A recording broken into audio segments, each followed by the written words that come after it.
Well, it's taken me a full month to really get into this album, but I think it was well worth it. So yeah, let's dive into this one.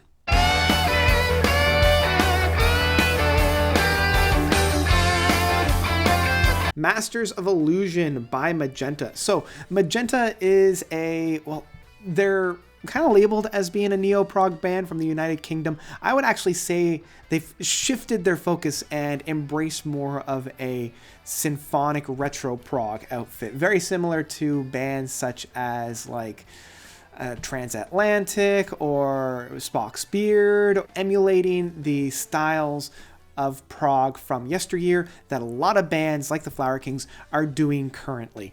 And yeah, they've put out a number of albums, and in fact, this one is their 9th studio album. Their first one, Revolutions, came out in 2001, and they've been pretty active on the scene since then, putting out an album every 3 or 4 years. I really love their album from 2017, We Are Legend. That might be my favorite outfit from them to this date.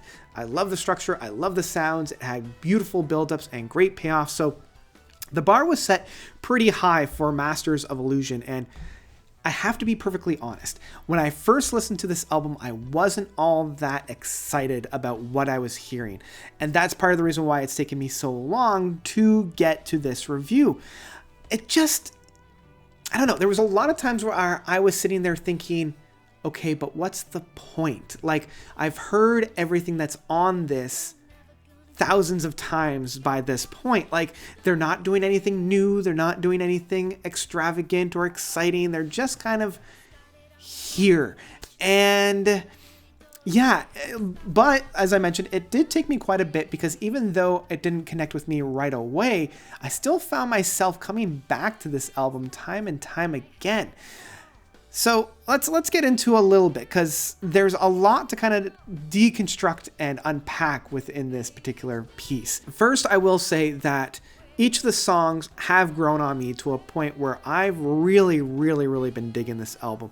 I don't know if it's quite on par with We Are Legend, but I would say that I'm getting just as much enjoyment out of it as We Are Legend. Almost every single track has something to really grab onto and sink your teeth into.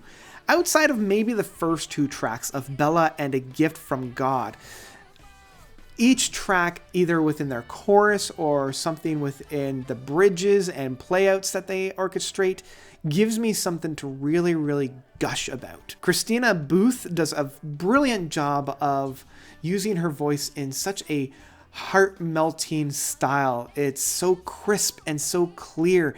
It's very akin to, say, like the Heather Findlay, but in a little bit more of a powerhouse rather than a folk goddess in that sense. But Christina is giving us a great world to inhabit within her voice. And this is similar to Rod Reed, who does all the keyboards, mandolin, guitars, and some of the backing vocals. So I feel like his influence on here, especially within the keyboards, I'm feeling very similar to, say, like Rick Wakeman, specifically with Masters of Illusion, The Rose, so like the 2 last tracks. I'm feeling very Tales of a Topographic Ocean vibes on that. Like, I almost had to stop it a couple of times and be like, I'm pretty sure I heard that from Tales of a Topographic Ocean. Similarly, I'm just going to skip to the last track for a second. Chris Fry on the guitars is channeling very similar song structure and sounds from Camel, specifically on Masters of Illusion. So with Rob and Chris doing these very Camel influence, like something from like the Snow Goose, where we've got this really quick and very fun keyboard that's laying us down this do do do do do do do do do do do do do do do do, very similar to, say, like Genesis's Attack of the Giant Hogweed, but then it shifts very quickly into this dripping guitar, this very smooth and crisp and clear guitar lick. Again, it's almost plagiarized right off of a Snow Goose. That took a little bit of enjoyment out of the listen for me. I don't really feel all that connected when I'm drawn out of the song being like, whoa, that's a direct callback to this. Now, as I mentioned, there's a lot of really great moments on this album. For example, Reach for the Moon has this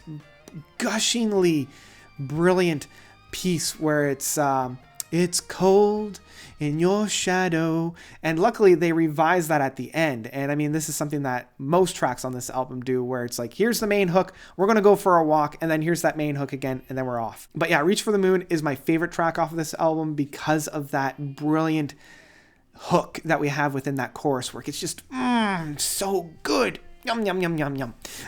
And Snow being the smallest track on this album, which is funny being at just over 6 minutes, it does have another one of those hooks within that piece as well. And I do want to mention the Rose. I love that play out. They've got like this Celtic vibe with this, I can't remember what it's called. It's something that like a lot of the folk prog would use. So like mostly Autumn or Karnataka. They definitely have that kind of Highlands Celtic feel to it. And the Rose, even though they keep saying the English Rose, I felt like it was a brilliant ending piece and a brilliant finalizing piece. I do also feel like the first two tracks of Bella and A Gift from God, as I mentioned at the beginning, they didn't really do anything all that much, which is a shame because they do lead the album. So with these particular pieces starting the album off, they don't really hook me until we get to Reach for the Moon. So circling back around to Masters of Illusion, this one being kind of the mini epic at 16 and a half minutes, I feel like this track, I think it's a little too long. And I know that's saying something from me who loves a good long song, but there's a point where they revisit that do do do do do do do do do do like that very camel lick. I feel like once they revisit that piece and they have this really great crescendo, and then the song kind of ends and fades out, I feel like it should have stopped there.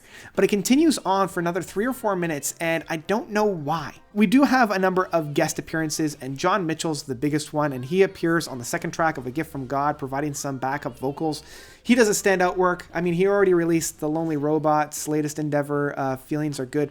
And his presence on this is a very warm welcome. So I really, really appreciate that. So anyway, in the end, Masters of Illusion gave me everything that I was hoping for from Magenta, which is really saying something after the brilliant release that was We Are Legend. But I don't think that it quite met the same quality that We Are Legend was.